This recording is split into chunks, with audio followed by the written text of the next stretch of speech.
میدونی چرا 1% از مردم کره زمین 96% کل ثروت جهان را در جیب خود دارند؟ آیا گمان میکنی به طور تصادفی چنین شده است؟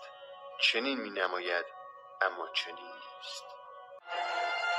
مثالی میزنم تا ببینی راز و قانون جذب در عمل چگونه کار میکند. احتمالاً کسانی را میشناسید که ثروت هنگفتی اندوختند و ناگهان به دلایلی همه آن ثروت را از دست دادند، اما در مدتی کوتاه باز صاحب ثروتی بسیار شدند.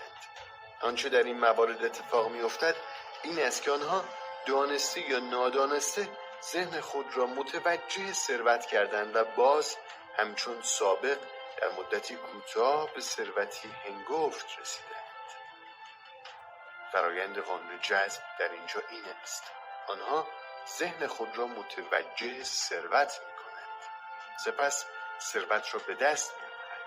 آنگاه می‌ترسند ثروت خود را از دست بدهند، بنابراین فکر نداشتن ثروت به ذهنشان راه می‌یابد. این فکر ثروت را از کف آنها بیرون می‌کند. با از دست رفتن ثروت، ترس از دست دادن ثروت و هم فکر آن از بین می‌رود. در عوض فکر به دست آوردن دوباره آن به ذهن راه می‌یابد و همین فکر است که دوباره ثروت را جذب می‌کند. این چنین است که ثروت دوباره برمیگردد.